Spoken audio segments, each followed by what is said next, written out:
Welcome to Cults and Secret Societies. I'm your host, Ben Carter. Imagine, if you will, a dimly lit room, filled with the soft hum of hushed whispers and the faint smell of incense. At the center of the room, a small crowd of people huddle around a single figure. A child, barely in their teenage years, is being led through a ritual of initiation, a ritual that will forever bind them to the community known as the Children of God. This was the reality for many young people in the 1960s and 70s, drawn into the welcoming arms of a new religious movement. The Children of God, a group that presented itself as a haven for those disillusioned with traditional religion and societal norms. It preached love, unity, and a return to a simpler, more spiritual way of life. It attracted thousands of followers across the globe, all seeking a sense of belonging and purpose. However, as we delve deeper into the history of the Children of God, a chilling narrative unfolds. Behind the veneer of love and unity, there lies a dark secret. The cult, founded by David Berg in 1968, was rife with allegations of physical and sexual abuse, manipulation, and mind control. In this segment, we will explore the origins of the cult and the charismatic leader at its helm. David Berg, born in 1918, was a former Christian minister who felt disillusioned by traditional religious institutions. He believed that modern society was corrupt and that a return to a simpler, more communal way of life was the key to spiritual salvation. His charisma and fiery sermons attracted many who felt similarly, leading to the birth of the Children of God. Berg preached a doctrine of free love, where traditional family structures and moral boundaries were dismantled. His teachings, often relayed through letters, Berg's personal communiques to his followers, promoted a lifestyle of communal living, constant evangelizing, and absolute obedience to his teachings. But within this doctrine, there were elements that veered into the realm of the disturbing. Berg's interpretation of free love was an extreme departure from societal norms. He promoted sexual relationships not just between consenting adults, but also involving the underage members of the cult. This is the dark underbelly of the Children of God, a sinister truth concealed beneath the facade of spiritual enlightenment. As we dive deeper into the story of this notorious cult, we'll explore the testimonies of former members, the horrifying practices hidden behind closed doors, and the relentless pursuit of justice by those who managed to escape its clutches. This is the tale of the Children of God. Far from a utopian dream, it is a chilling testament to the terrifying power of manipulation and the resilience of the human spirit in the face of unimaginable abuse. The roots of the Children of God can be traced back to Huntington Beach, California, in the late 1960s. It was a time of social and cultural upheaval, with the Vietnam War, civil rights movements, and a growing counterculture that was challenging traditional norms and values. This context provided fertile ground for David Berg's radical vision to take root.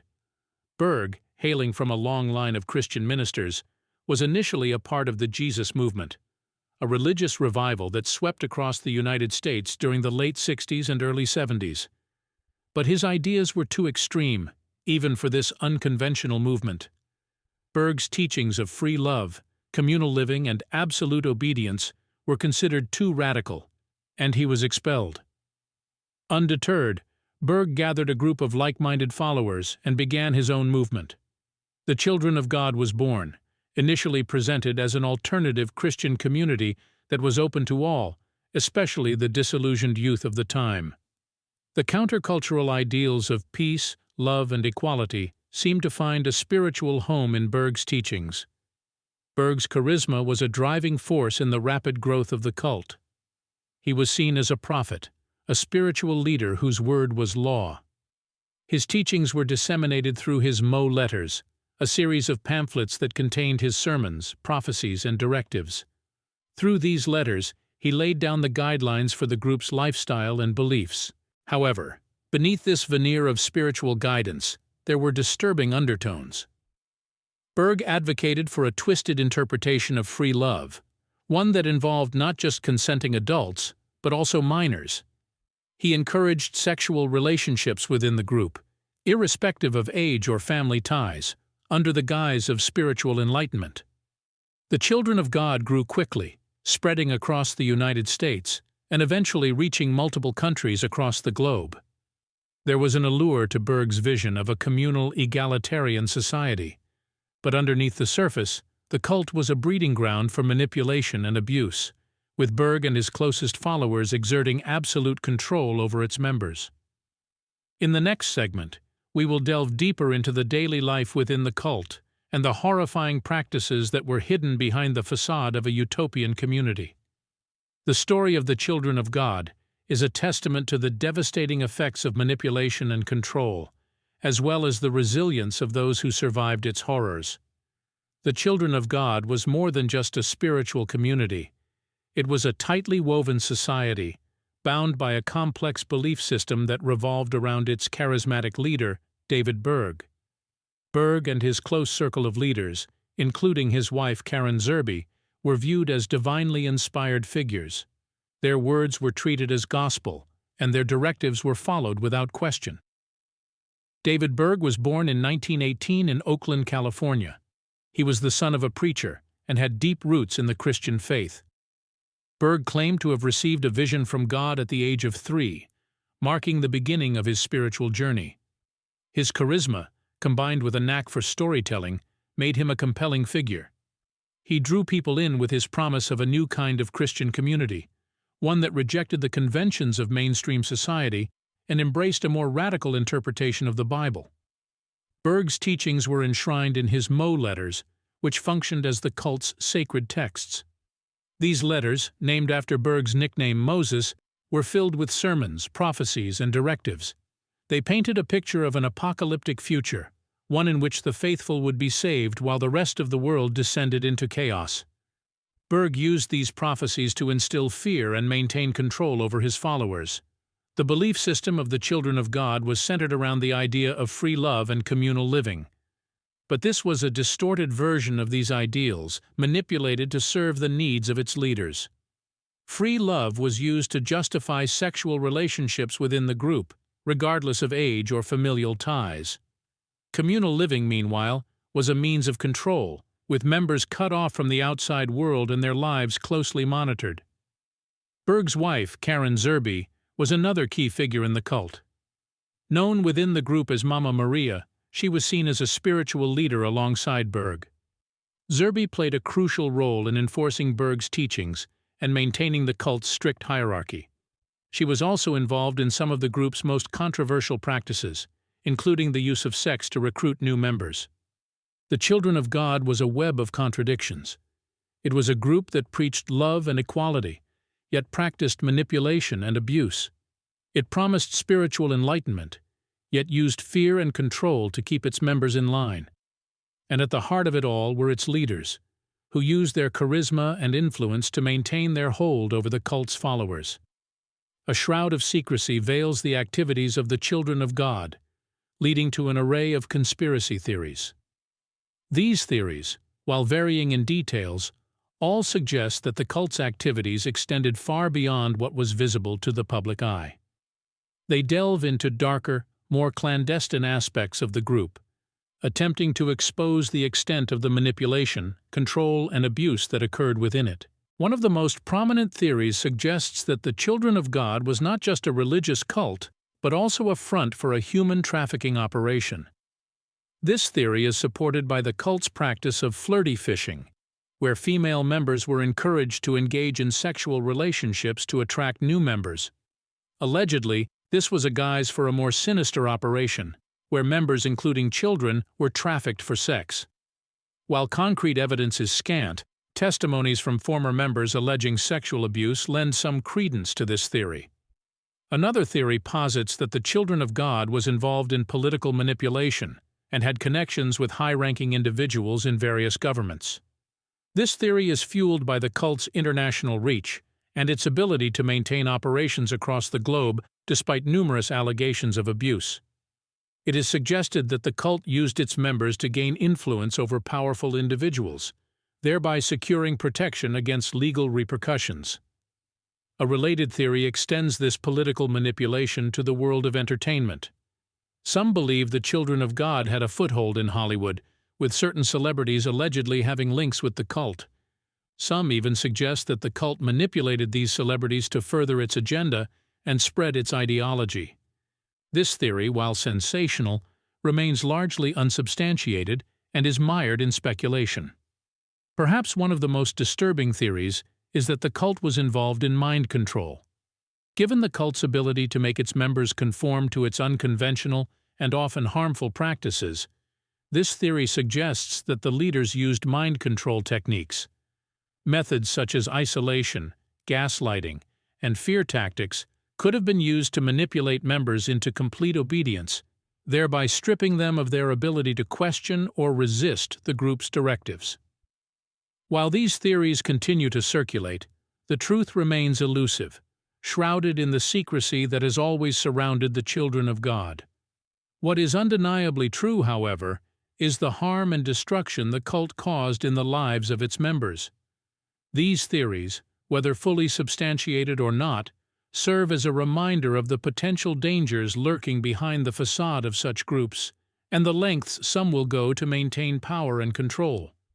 Beyond the theories surrounding the children of God's activities, there existed a complex system of symbols, codes, and hidden knowledge. These mechanisms served as a form of control, reinforcing the power of the group's leaders while ensuring secrecy and compliance among members.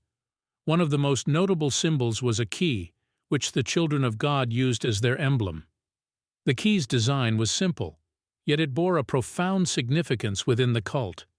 It symbolized the supposed keys to spiritual enlightenment that the cult's leaders claimed to possess. This emblem was a constant reminder to the members that they were part of a special group with exclusive access to divine knowledge. The cult also made use of coded language and secret hand signs. The leaders developed an intricate system of internal terminology, which they referred to as Mo letters. These were a series of writings by David Berg, the cult's leader, that were often laden with coded messages and hidden meanings. The letters covered a range of topics, including spiritual teachings, prophetic visions, and instructions for daily life within the cult. They were intended to be deciphered only by members, creating an insular world that outsiders could not penetrate. Hand signs, too, played a part in the cult's secret language. Members would use specific gestures to communicate specific messages or to identify each other in public. These signs were not only a form of covert communication, but also a means of reinforcing group identity and unity. Rituals were another critical aspect of life within the children of God. These practices were not merely religious ceremonies, they were tools for control and indoctrination. The rituals often involved reading and interpreting the Mo letters, reinforcing the coded language and hidden knowledge that permeated the cult.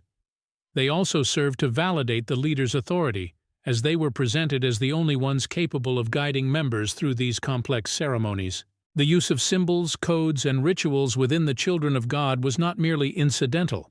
They were a calculated strategy, designed to maintain secrecy, foster unity, and exert control. These practices made the outside world seem hostile and incomprehensible, while the cult became a safe haven with its own unique language and culture. This sense of exclusivity and superiority was a powerful tool for manipulation, serving to bind members more tightly to the group and its leaders. Over the years, several individuals and organizations have tried to expose the truth about the Children of God cult, with varying degrees of success. One of these was an investigative journalist named Rick Allen Ross, who devoted much of his career to uncovering the truth about destructive cults.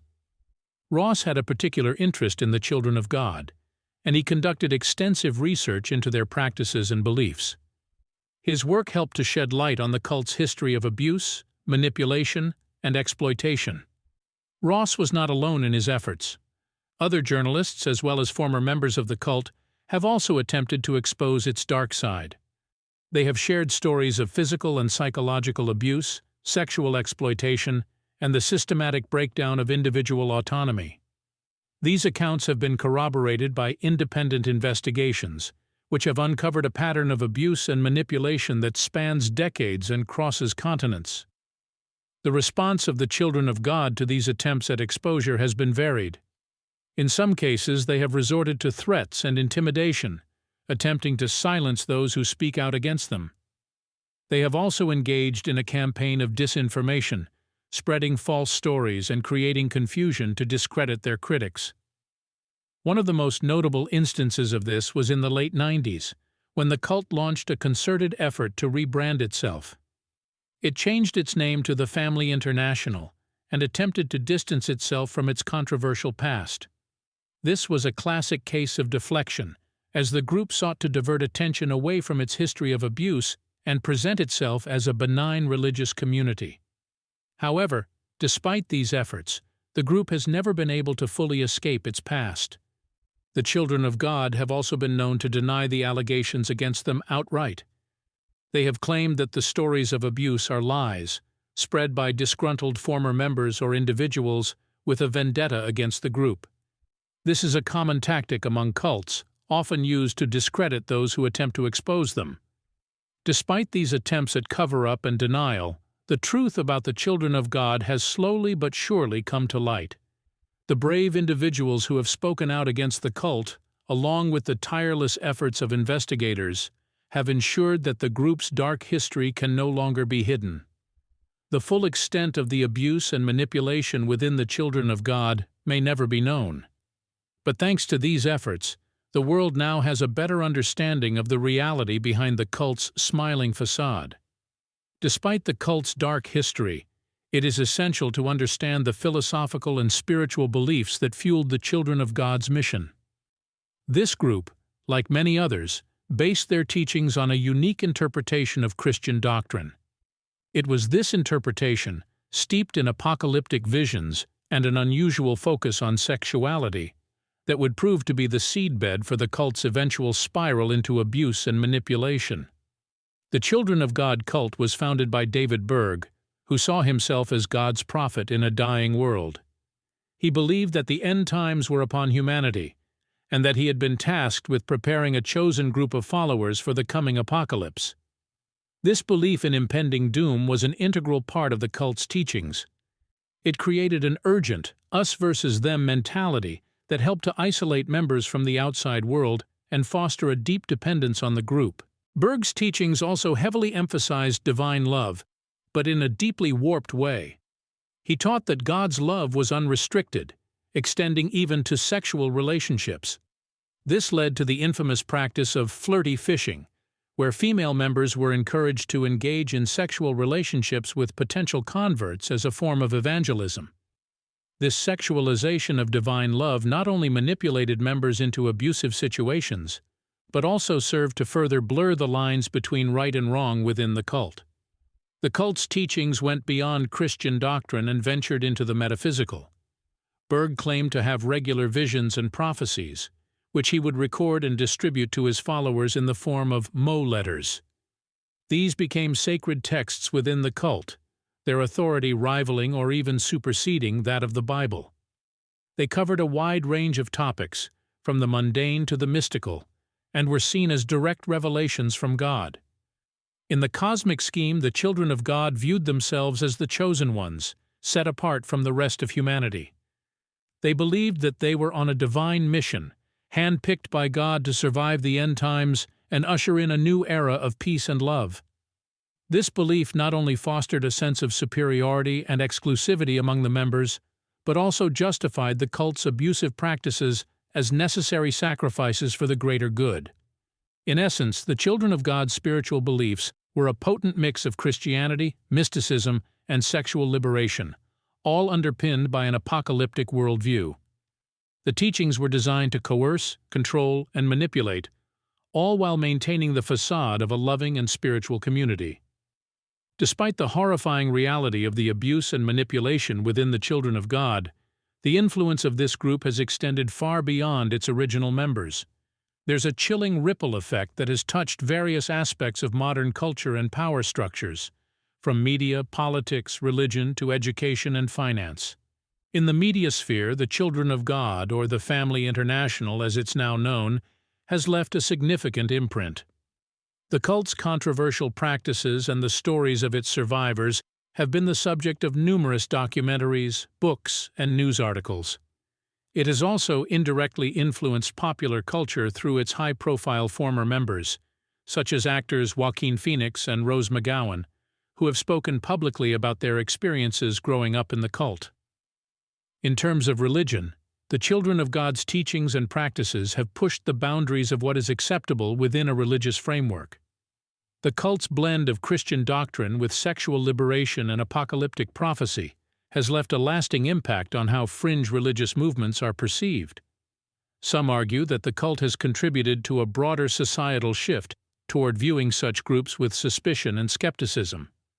In the political arena, the Children of God story has also sparked serious discussions about religious freedom and child protection laws. The cult's ability to manipulate legal systems and exploit loopholes to evade justice has highlighted the need for stronger legislation and enforcement in these areas.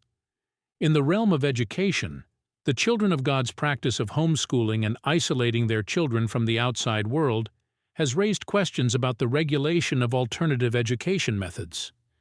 The insular education provided by the cult deprived many children of a well-rounded education and left them ill-prepared for life outside the group. Finally, in terms of finance, the cult's use of flirty fishing and other manipulative tactics to secure funds has shed light on the darker side of religious fundraising. This has led to calls for more transparency and accountability in how religious organizations raise and use their funds. In a very real way, the legacy of the Children of God is one of caution and vigilance. It serves as a stark reminder of the potential for abuse and manipulation under the guise of religion, and the urgent need for societal safeguards to prevent such atrocities. It's a legacy that continues to shape our world, challenging us to question, scrutinize, and take action against any form of exploitation hidden behind a smile. Beyond the tangible impact of the Children of God cult, many have delved into more radical theories surrounding the group's origins and practices. These theories range from occult rituals and mind control to mass manipulation and even extraterrestrial influence. While these claims may stretch the boundaries of belief, they still form part of the wider narrative surrounding the cult and are worth exploring for a complete understanding of the Children of God phenomenon. Some theorists argue that the cult was not merely a product of religious fervor and charismatic leadership, but a meticulously designed social experiment. They point to the cult's highly structured hierarchy and rigorous indoctrination techniques as evidence of a calculated attempt at mind control. The cult's use of Mo letters, letters written by the group's founder David Berg, as a primary tool for teaching and guidance, is seen by some as a psychological technique to instill unquestioning obedience in members. Others go further, suggesting that the Children of God cult was part of a global network of similar groups, all working together to establish a new world order. They point to the cult's international reach, with communes established in over 100 countries, as evidence of a coordinated global effort. The cult's focus on the end times and the creation of a new heaven and a new earth is seen by these theorists as a coded message for their ultimate goal of global dominance. More fringe theories propose that the group was influenced by occult practices or even extraterrestrial forces. Some point to the cult's use of prophecy and spiritual gifts, such as speaking in tongues, as evidence of occult influence. Others highlight the group's belief in a coming space city, a heavenly realm in the form of a giant pyramid floating in space, as proof of extraterrestrial involvement. While these theories are certainly on the extreme end of the spectrum, they underline the mysterious and controversial nature of the Children of God cult. They also serve as a reminder of the lengths to which some will go to explain and understand the seemingly inexplicable.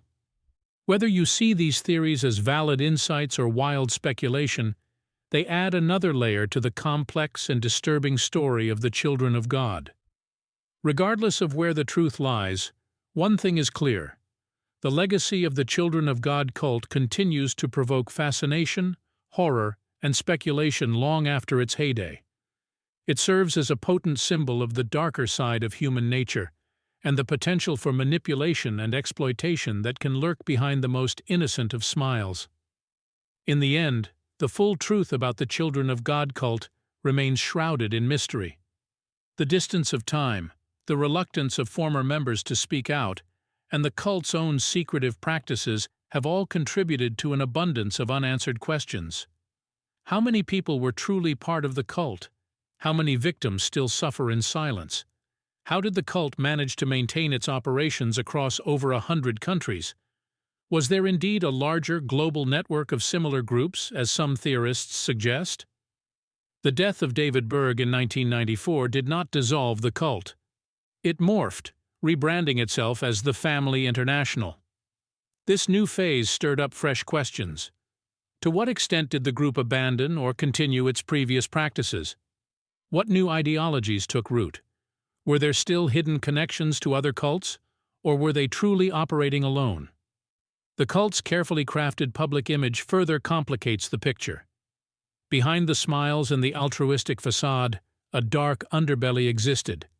But how well did higher members of the cult understand their own actions? Were they fully cognizant of the abuse they propagated, or were they, too, victims of a deeply entrenched system of manipulation and control? And in the midst of all this, we must confront the question of belief. What is it that led so many individuals to give up their freedom, their families, and their lives to follow the teachings of one man? Was it fear, desperation, or was there something deeply compelling in Berg's apocalyptic vision? Perhaps the most haunting question of all is, how many other cults like the Children of God are still out there, operating under the radar, exploiting the vulnerable and lost? What secrets and horrors might they be hiding behind their own innocent smiles? As we grapple with these questions, we are forced to confront the darker side of human nature, the capacity for manipulation, and the power of belief. The Children of God cult serves as a chilling reminder of the dangers that can lurk beneath the surface of seemingly benign organizations, and the damage that can be wrought when power is placed in the wrong hands. And so, we are left with a disturbing puzzle, one that may never be fully solved. The Children of God cult, a story of abuse behind the smile, remains a dark enigma, a testament to the depths of human depravity and the resilience of those who survive it. As we strive to understand, we must never lose sight of the victims, their stories, and their ongoing journeys to healing and recovery. Thanks for listening. This has been Cults and Secret Societies. If you enjoyed today's episode, be sure to follow us wherever you listen to podcasts. And if you'd like to support the show, subscribe to the Forbidden Knowledge Network on Patreon. Subscribe now.